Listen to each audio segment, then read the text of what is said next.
네, 윤석열 대통령이 지금 하와이에 도착을 했는데 출발하기 전에 로이터 통신과의 서면 인터뷰에서 제대로 질렀죠. 러시아, 너희는 말이야 대한민국과 북한 둘 중에 하나 정확히 택하도록. 예, 이게 이제 뭐 좋은 얘기죠. 예, 한국 대통령답게 질른 거죠. 뭐 혼밥, 중국 가서 혼밥하고 뭐 태산 앞에 동산 찾고 이런 거랑 비교하면 국격이 좀 달라졌고 또 우리 국력이 그걸 뒷받침하고 있습니다. 그냥 대통령 혼자서 이렇게 날뛰는 게 아니고 그런데 이거랑 최근에 중국 그 텐센트망 QQ.com이죠.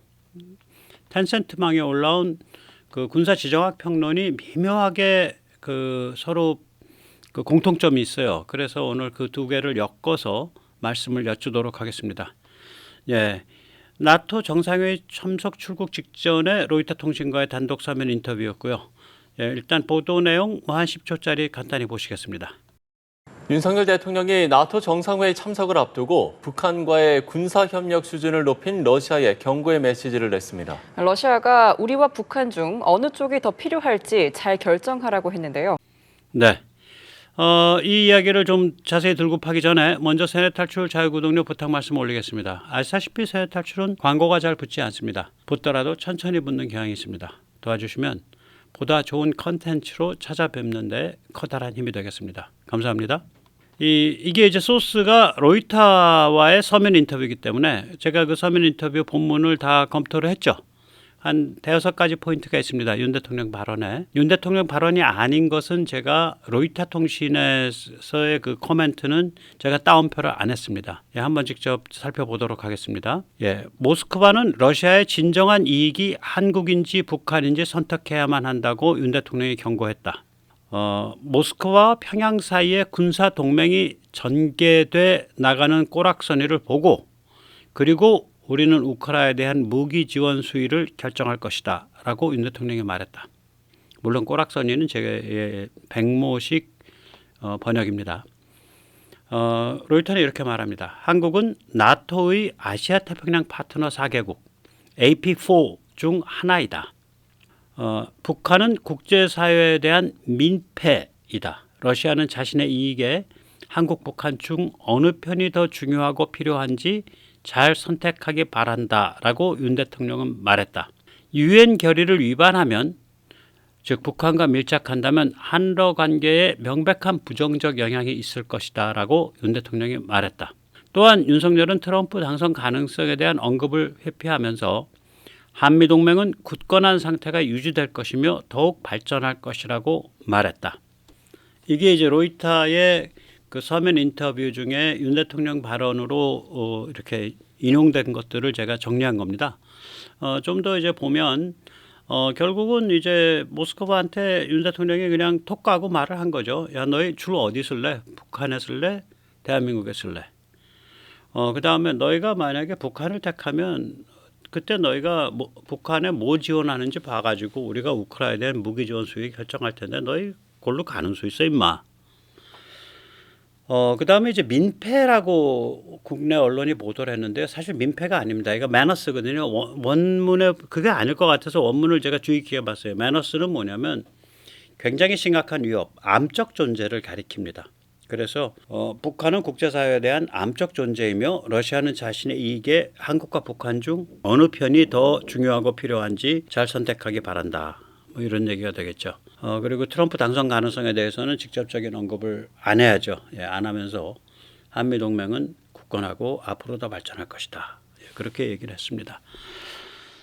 여기에 대해서 러시아는 그냥 반응이 어버버 수준이에요. 예, 이 아저씨, 예, 페스코프 아저씨죠. 러시아 그 크렘린 대변인이죠.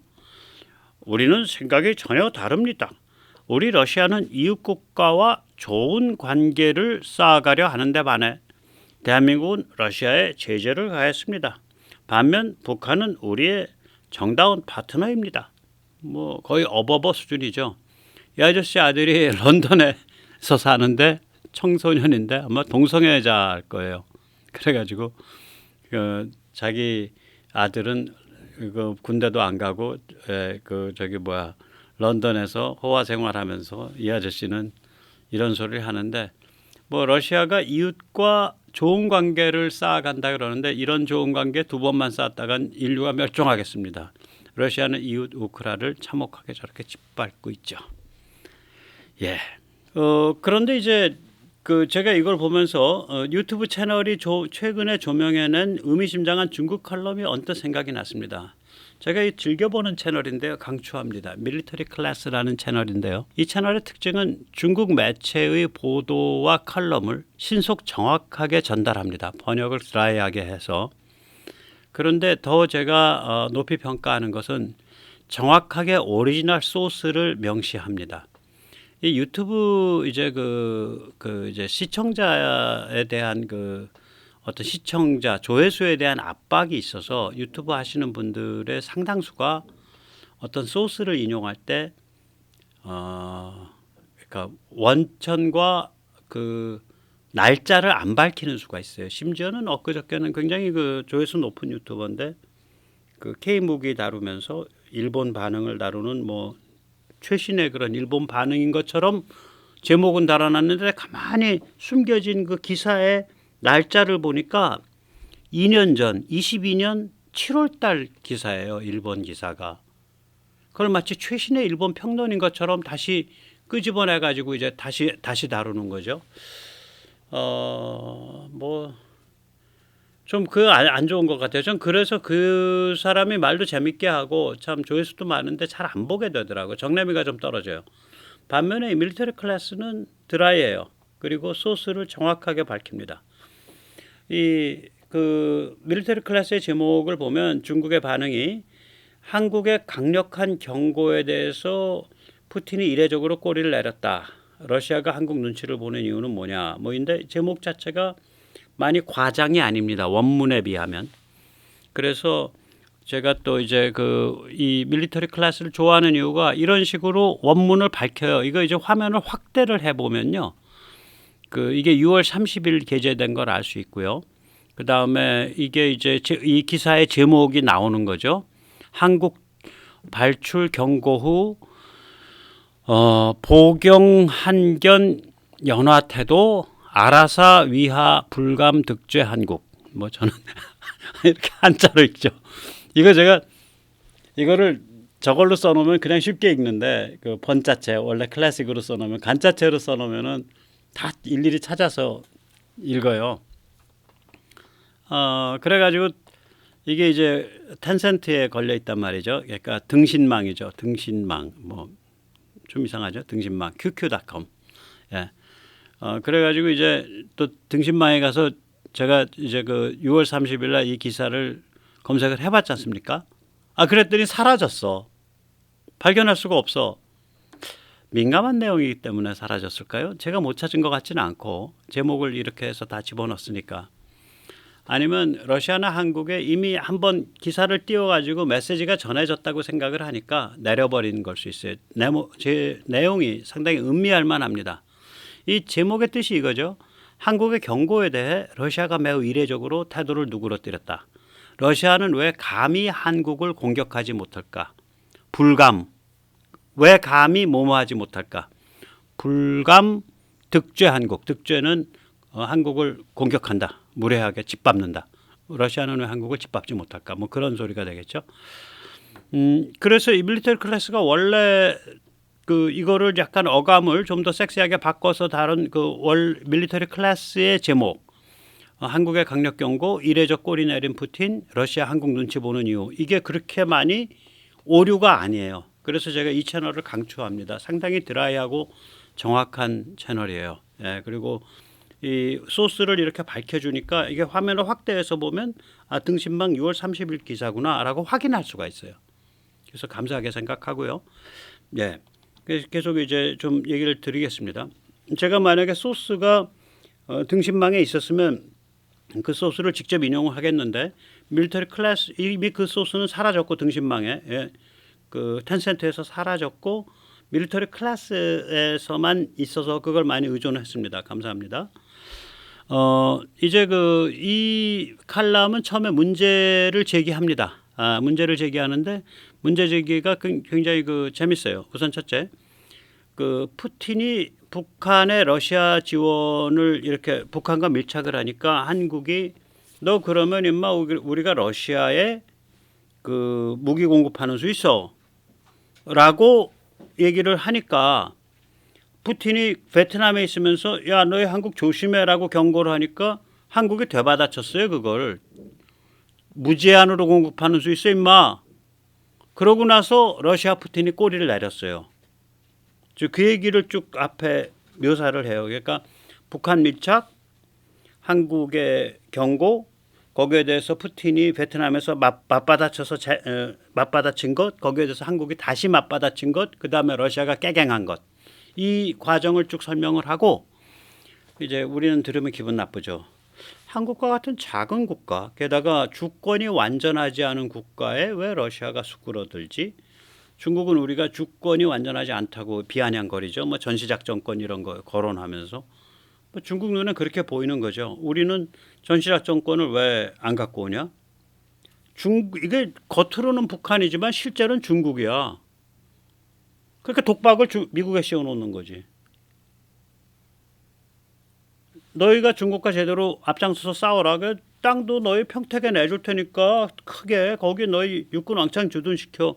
그게 중국에 대한 인질 볼모잖아요. 중국 침공에 대한. 중국이 한국을 때리려면 평택과 오산에 있는 미군부터 죽이고 시작해야 될 거 아니야. 그런 작전이거든요. 지금 우리 전략이 좀 좋다고 생각을 합니다. 근데 이제 그걸 중국은 비아냥거릴 때 주권이 완전치 않다라고 비아냥거리죠. 뭐 비아냥거리든 말든.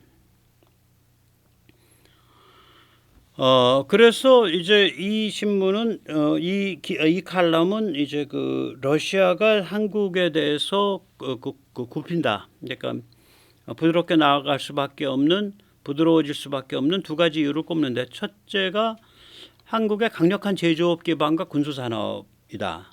한국은 제조업 부가가치 순위가 세계에서 6위다. 중국, 미국, 일본, 독일, 인도 다음이다. 뭐 영국, 프랑스 넘어선 지 오래다. 여기 한국이. 이렇게 제조업 기반이 강력하기 때문에 거의 모든 무기를 풀세트로 상당히 고품질로 잘 만든다. 그리고 무기 비축량도 많고. 이게 첫 번째 이유. 두 번째 이유는 뭐냐면 푸틴이 베트남에서 한국을 위협을 했지만 그런 위협이 한국에 먹히지 않는다. 먹히기커녕은 한국은 야 인마 우리 우크라이나 무제한 지원할 수 있어. 이렇게 되받아쳤다.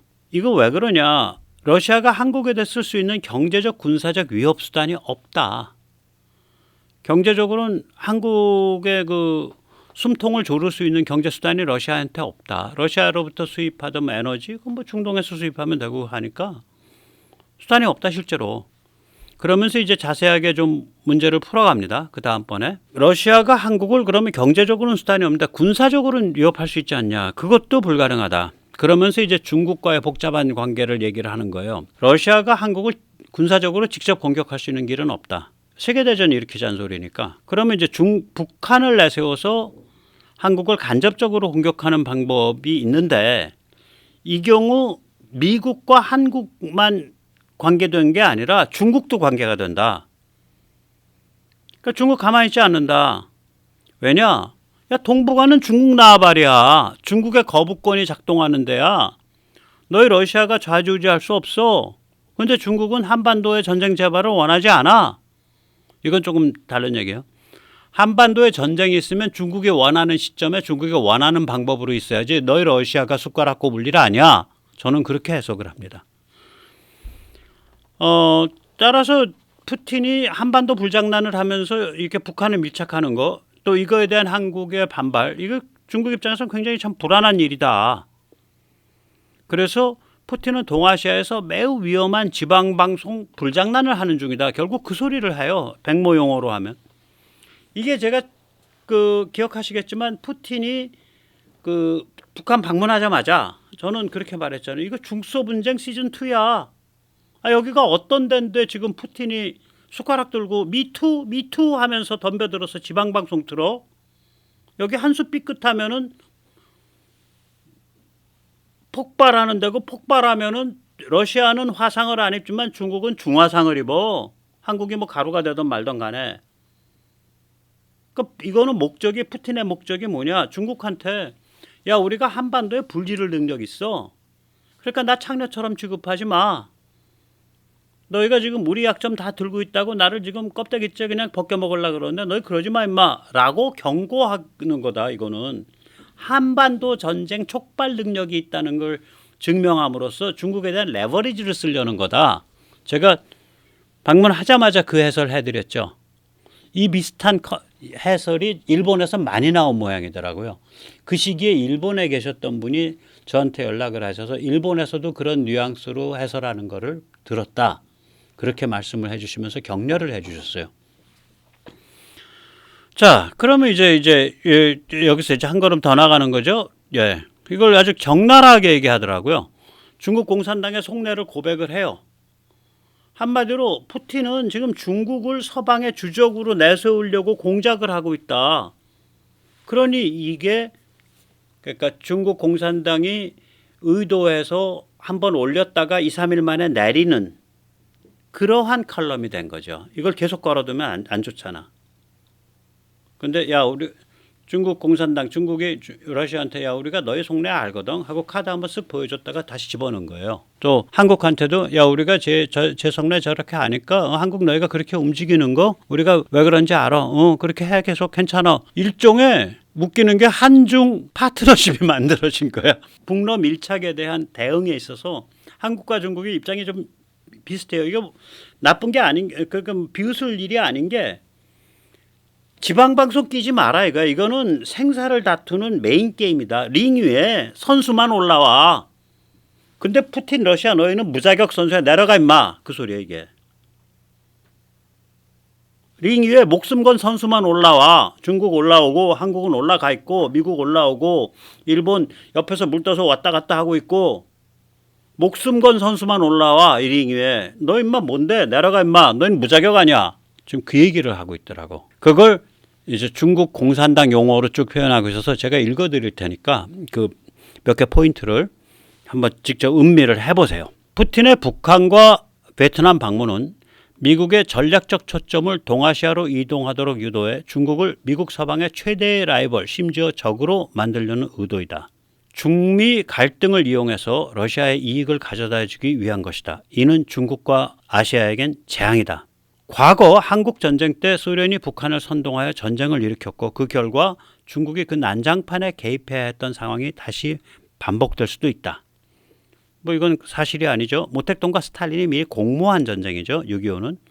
또 난장판은 중공이 만들었지. 러시아는 동아시아에서 긴장을 조성하여 미국의 주의를 끌고 러시아에 대한 압력을 완화하려는 의도에서 이 같은 짓을 저지르고 있다. 이는 중국과 아시아의 위기를 불러일으킨다. 러시아가 유럽에서의 호전적 태도를 아시아로 가져오는 것에 대해 경계해야 한다. 러시아가 아시아를 혼란스럽게 만든다면 이는 자해행위가 될 것이다. 러시아가 유럽에서의 호전적 태도를 아시아로 가져오는 거에 경계해야 된다. 왜냐? 아시아에서 호전적 태도를 가질 수 있는 유일한 국가는 우리 중국이기 때문이다. 이 소리지. 러시아가 아시아를 혼란스럽게 만든다면 이는 자해행위가 된다. 왜냐? 아시아를 혼란스럽게 만들 수 있는 유일한 국가는 우리 중국이기 때문이다. 이 소리예요. 그러니까 너희 생사를 걸은 자격 있는 도발 플레이어가 아니잖아. 링 밖으로 나가 임마 라고 중국이 러시아한테 얘기하는 거예요. 그래서 이제 어떤 분은 상당히 실력 있는 분이 엊그저께 이렇게 평론하는 걸 들으니까 이거 중국과 러시아가 짜고 치는 고돌이 아니냐. 그러니까 착한 경찰, 나쁜 경찰 역할 맡아서 마치 중국은 좀 반대하는 척하고 러시아는 북러 밀착하고 그러기에는 중국과 러시아 사이에 신뢰 관계가 전혀 없습니다. 전쟁할 뻔한 나라예요. 핵전쟁할 뻔한 나라예요. 두 나라가. 서로 껍데기 못 벗겨 먹어서 전전긍긍하는 아니 흉악한 마피아 둘이 어떻게 신뢰 관계가 있겠어요?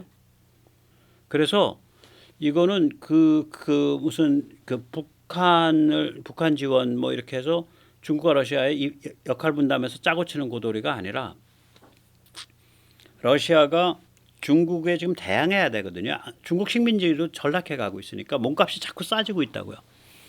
그러니까 이제 야 우리가 동아시아 불바다 만들 수 있는 동아시아의 그 갈등을 촉발시키고 전쟁을 촉발시킬 수 있는 그런 능력을 갖고 있어. 이걸 증명하고자 했던 거라고 봅니다. 푸틴이.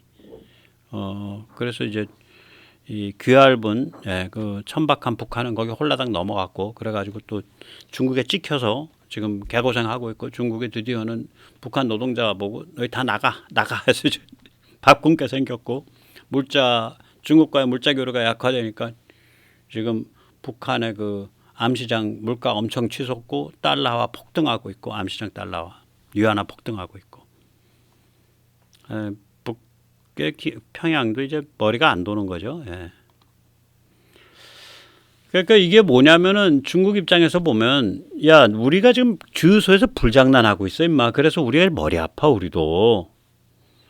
뭐 내가 꼭 불장난 시작한 게 아니라 그 전부터 불장난 시작해 왔어. 우리 중국 공산당 인민해방군이. 나 시진핑이 시작한 건 아니야. 하지만 그것 때문에 불장난 점점 커지고 있어서 우리도 머리 아파. 이거 우리가 한 불장난을 우리가 어떻게 관리해야 되나 지금 그것 때문에 머리 아픈데 네가 임마 나도 불장난 할 수 있어. 미투 하면서 지방 방송에 끼어들어. 야 임마 여기서 진짜 주유소 불나면 우리는 타 죽어. 너는 임마 저기 뭐야 그냥 옷만 살짝 그을릴뚱 말뚱 하잖아. 근데 왜 건방지게 여기 끼어드냐 이렇게 되는 거예요. 제가 중국의 진정한 이익은 뭐냐면 한반도 안정화, 한반도 영구분단, 북한을 완충지대로 유지하는 거, 북한을 중국의 전략적 깊이, strategic depth, 전략적 중심으로 유지하는 거, 북한에 대해서 중국이 모택동이 말했듯이 입술이 없어지면 이빨이 시리다, 순망치 아니로 보는 것. 이것의 이러한 관점이 중국의 진정한 이익이다. 이거 여러 번 말씀드렸잖아요. 그런데 이게 참 이게 또라이들이어 갖고 양립할 수 없는 두 개의 목표를 북한에 대해서 설정한 거예요. 하나는 이 진정한 이익에 따라서 한반도 영구분단, 북한 영구 전속이라는 목표를 갖고 있고 다른 하나는 실패 국가, 거덜난 국가, failed state인 북한의 핵과 미사일을 채워줘 갖고 미국에 대한 강압수단으로 한국에 대한 강압수단으로 활용하겠다. 거덜난 국가의 핵과 미사일을 채워주면 불안정해지거든요. 불안정해지면 영구분단이 이어질 수가 없잖아요. 지금 미국에 좀 생각 있는 사람들 또 한국에 생각 있는 사람들은 야, 저 핵과 미사일은 저건 북한 자유화가 해법이야. 뭐 쟤들 뭐 없앤다 그래도 없어지지도 않을 거고. 이제 그렇게 생각하기 시작했거든요. 벌써 꽤 되죠. 사실 북한 자유화밖에 없다. 체제 변경밖에는. 그러니까 이게 영구분단과 북 미사일은 양립할 수가 없는 목표예요. 그걸 둘을 양립을 하겠다고 했으니까 다 털리는 수밖에 없지. 다 털린다는 얘기는 뭐야? 영구분단도 깨지고 북의 핵과 미사일도 없어지고 북한 자유화되고 그렇게 가는 거예요. 이게 길이. 그게 뭐 5년이 걸지 10년이 걸지 15년이 걸지는 모르겠는데 그 길로 가고 있는 거예요 지금. 그럼 강압수단이라 그러는데 강압은 뭐냐? 제가 말씀드렸죠. coercion. 하나는 psychological coercion. 심리적 강압입니다. 그러니까 한국인한테 너희를 북핵으로부터 구원할 수 있는 존재는 우리 중국뿐이더라. 이렇게 한국인한테 친중 혹은 종중 시에시의 근성을 강화시켜주고 있고 그 강화에 빛나는 그 모범적 케이스가 이재명이라는 아주 그 인물로 현신하고 있죠. 또 하나는 군사적 강압이죠. 우리 중국이 남중국해 대만을 도모할 때 주한미군, 주일미군 꼼짝 마. 이 두 개의 강압, 심리적 강압과 군사적 강압을 위해서 북의 핵과 미사일을 채워서 우리가 뒤에서 북핵 반점을 차려서 우리가 뒤에서 이렇게 오나로서 조종하겠다라는 불장난을 한 거예요. 그런데 그 불장난하고 한반도를 안정화시켜서 북한을 영구 존속시키고 한반도를 영구 분단을 유지한다라는 것과는 쫑이 나는 거야. 같이 양립할 수가 없어요. 양립할 수 없는 서로 모순되는 서로 배제되는 두 개의 전략적 목표를 가진 정신분열증적 그러한 정책을 지난 한 20년 동안 20여 년 동안 펴왔는데 지금 그러니 이거 지금 자기들도 이거 어떻게 수습해야 될지 지금 난감하다고요. 일이 저질러져 있어서. 그런데 거기에 푸틴이 숟가락 들고 덤비면서 지방방송 마이크 들고 숟가락 하나 마이크 하나 들고 다니면서 미투 미투 나도 뭐 한반도에서 전쟁을 일으킬 능력이 있도다 이러고서 튀어드니까 이거 진짜 갈아먹고 싶을 거라고요. 나중에 시간이 지나면 2024년도 상반기에 러시아와 중국 사이에 어떤 긴장이 있었는지 밝혀질 겁니다. 그러면 오늘 제가 말씀드리는 이런 가설이 얼마나 맞는지 틀리는지 검증이 되겠죠. 예, 오늘 여기까지 모시겠습니다. 윤 대통령 계속 질르십시오. 저는 이런 상황이라고 보기 때문에 계속 질러도 좋다 이렇게 보고 있습니다. 감사합니다.